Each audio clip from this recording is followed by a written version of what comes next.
ಕರ್ನಾಟಕದ ಶಾಲಾ ಕಾಲೇಜುಗಳಲ್ಲಿ ಮುಸ್ಲಿಂ ವಿದ್ಯಾರ್ಥಿನಿಯರು ಹಿಜಾಬ್ ಧರಿಸಲು ಅನುಮತಿ ನೀಡಲಾಗಿದೆ. ಜೊತೆಗೆ ಹಿಂದೂ ಧರ್ಮದ ಪವಿತ್ರ ದಾರ, ಪೇಟ, ರುದ್ರಾಕ್ಷಿ, ಜನಿವಾರ ಸೇರಿ ಎಲ್ಲಾ ಧರ್ಮಗಳ ಧಾರ್ಮಿಕ ವಸ್ತುಗಳಿಗೂ ಅವಕಾಶವಿದೆ ಎಂದು ಶಿಕ್ಷಣ ಸಚಿವ ಮಧು ಬಂಗಾರಪ್ಪ ಘೋಷಿಸಿದ್ದಾರೆ.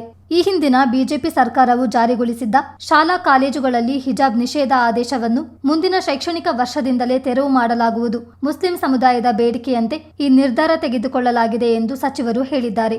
2022ರ ಆರಂಭದಲ್ಲಿ ಉಡುಪಿಯ ಸರ್ಕಾರಿ ಪದವಿ ಪೂರ್ವ ಕಾಲೇಜಿನಲ್ಲಿ ಹಿಜಾಬ್ ವಿವಾದ ಭುಗಿಲೆದ್ದಿತ್ತು. ಇದರ ಬೆನ್ನಲ್ಲೇ 2022ರ ಫೆಬ್ರವರಿ 5ರಂದು ಅಂದಿನ ಬಿಜೆಪಿ ಸರ್ಕಾರ ಕರ್ನಾಟಕ ಶಿಕ್ಷಣ ಕಾಯ್ದೆ 1983ರ ಅಡಿಯಲ್ಲಿ ಆದೇಶವೊಂದನ್ನು ಹೊರಡಿಸಿತು. ಶಾಲಾ ಕಾಲೇಜುಗಳಲ್ಲಿ ಆಡಳಿತ ಮಂಡಳಿಗಳು ನಿಗದಿಪಡಿಸಿದ ಸಮವಸ್ತ್ರವನ್ನು ಕಡ್ಡಾಯವಾಗಿ ಧರಿಸಬೇಕು ಮತ್ತು ಸಮಾನತೆ, ಸಮಗ್ರತೆ ಹಾಗೂ ಸಾರ್ವಜನಿಕ ಸುವ್ಯವಸ್ಥೆಗೆ ಧಕ್ಕೆ ತರುವಂತಹ ಯಾವುದೇ ಧಾರ್ಮಿಕ ಉಡುಪುಗಳನ್ನು ಧರಿಸಿ ತರಗತಿಯೊಳಗೆ ಬರುವಂತಿಲ್ಲ ಎಂದು ಆದೇಶದಲ್ಲಿ ತಿಳಿಸಲಾಗಿತ್ತು.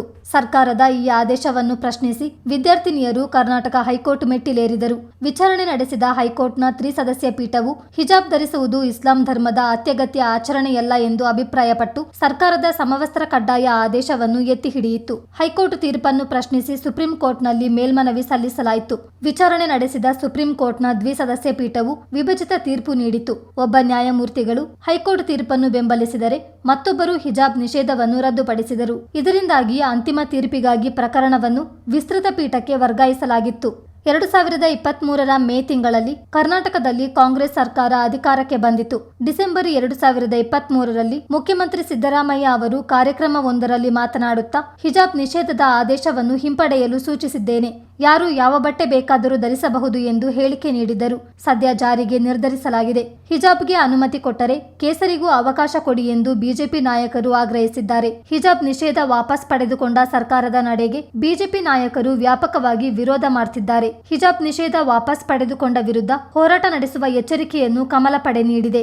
ಇವತ್ತು ನಾವು ಈ ಯಾವ್ದಾದ್ರು ಸಾಂಪ್ರದಾಯಿಕವಾಗಿ ನಾವು ಪ್ರಾಕ್ಟೀಸ್ ಮಾಡ್ಕೊಂಬರ್ತೀವಿ, ಧಾರ್ಮಿಕವಾಗಿ ಅದು ವಿಶೇಷವಾಗಿ ಜನಿವಾರ ಹಾಕ್ಕೊಳ್ಳೋದಿರಲಿ, ಶಿವದಾರ ಹಾಕ್ಕೊಳ್ತಾರೆ, ಕೆಲವರು ಪೇಟ ಹಾಕ್ಕೋತಾರೆ, ಕೆಲವರು ನಮ್ಮ ಉತ್ತರ ಕರ್ನಾಟಕದೊಳಗೆ ಹೆಣ್ಣು ಮಕ್ಕಳು ಇದನ್ನು ಹಾಕ್ತಾರೆ, ಜೈನ್ ಸಮಾಜದಲ್ಲೂ ಕೂಡ ಸಾರಿನ ಹಾಕ್ತಕ್ಕಂಥದ್ದು, ಹಿಜಾಬ್ ಇರ್ಬೋದು, ಎಲ್ಲದೂ ಕೂಡ ಸ್ಕಾರ್ಫ್ ಹಾಕ್ತಾರೆ, ಕ್ರಿಶ್ಚಿಯನ್ಸು ಕೆಲವರು ಸ್ಕಾರ್ಫ್ ಹಾಕ್ತಾರೆ. ಇದೆಲ್ಲದೂ ಕೂಡ ಅವರ ಧಾರ್ಮಿಕವಾಗಿ ಏನೇನು ಅಲೌಡ್ ಇದೆ ಅದನ್ನು ಒಂದು ಗೌರ್ಮೆಂಟ್ ಆರ್ಡ್ರಲ್ಲಿ ಕರೆಕ್ಟಾಗಿ ಸ್ಪೆಸಿಫೈ ಮಾಡಿ ನಾವು ಶಿಕ್ಷಣ ಇಲಾಖೆಯಿಂದ 12ನೇ ಕ್ಲಾಸ್ವರೆಗೂ ನಮ್ಮ ಶಿಕ್ಷಣ ಇಲಾಖೆಯಲ್ಲಿ ಏನೇನು ಶಾಲೆಗಳಿದ್ದಾವೆ ಯಾವುದೇ ಥರದ ತೊಂದರೆ ಆಗಬಾರ್ದು, ಮಕ್ಕಳಿಗೆ ಕರೆಕ್ಟಾಗಿ ಕ್ಲಾರಿಟಿ ಇರಬೇಕು.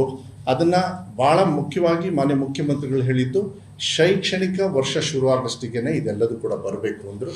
ಇದನ್ನು ನಾನು ಸುಮಾರು ಒಂದು 10-15 ಮೀಟಿಂಗ್ಸ್ನ ಮಾನ್ಯ ಮುಖ್ಯಮಂತ್ರಿಗಳ ಜೊತೆಗೆ ಒಂದು 5-6 ಮೀಟಿಂಗ್ಸು, ಯಾಕಂದರೆ ಕ್ಲಾರಿಟಿ ಇರಬೇಕು, ಯಾರಿಗೂ ಮನಸ್ಸಿಗೆ ನೋವು ಮಾಡಬಾರ್ದು. ನಿಜವಾಗ್ಲೂ ನೋಡಿ, ಯಾವುದೇ ಒಂದು ಮಗು ಒತ್ತಡದ ಮೇಲೆ ಶಾಲೆಗೆ ಹೋಗುತ್ತೆ ಅಂತ ಹೇಳಿದರೆ ಅದರಂಥ ದುರಂತ ಅದು ಭಾಳ ತಪ್ಪಾಗ್ತದೆ.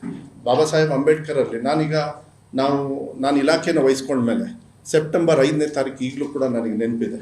ಯಾಕೆಂದರೆ ಇದೆಲ್ಲ ಮಾಡಬೇಕಾದ್ರೆ ಕಣ್ಣಲ್ಲಿ ನೀರು ಬರ್ತದೆ. ಏನು ಅಂತ ಹೇಳಿದರೆ ಸಂವಿಧಾನ ಓದಿಸ್ತಕ್ಕಂಥ ಒಂದು ಕೆಲಸ ನನಗೆ ಓದಿಸ್ಲಿಲ್ಲ, ನನಗೆ ಗೊತ್ತಿಲ್ಲ. ದಿನೇಶ್ ಅವರಿಗೆ ಆ ಟೈಮಲ್ಲಿ ಓದಿಸಿದ್ರ, ರಿಜ್ವಾನ್ ಅವ್ರಿಗೆ ಓದಿಸಿದ್ರೆ ನನಗೆ ಗೊತ್ತಿಲ್ಲ ನನಗೆ. ಆದರೆ ನಮ್ಮ ಮಕ್ಕಳಿಗೆ ದೇಶದ ಒಂದು ಪ್ರೀತಿ ಬರಬೇಕು. ಅದು ಜಾತಿ ಧರ್ಮದಕ್ಕಿಂತ ಭಾಳ ದೊಡ್ಡದೇನು ಅಂತೇಳಿ ದೇಶದಲ್ಲಿ ನಾವು ಜಾತಿವಾರು ಡಿವೈಡ್ ಆಗಿದೆ, ಫೆಡರಲಲ್ಲಿ ಭಾಷೆವಾರು ಡಿವೈಡ್ ಆಗಿದೆ. ಎಲ್ಲ ಜಾತಿ ವರ್ಗದವರು ಕೂಡ ಭಾಳ ಸಂತೋಷವಾಗಿದ್ದೀವಿ. ಅದೇ ನಮ್ಮ ಸಂವಿಧಾನದ ಪೀಠಿಕೆಯಲ್ಲೂ ಕೂಡ ಹೇಳ್ತದೆ. ಚಿತ್ತಾರ ನ್ಯೂಸ್, ಮಡಿಕೇರಿ.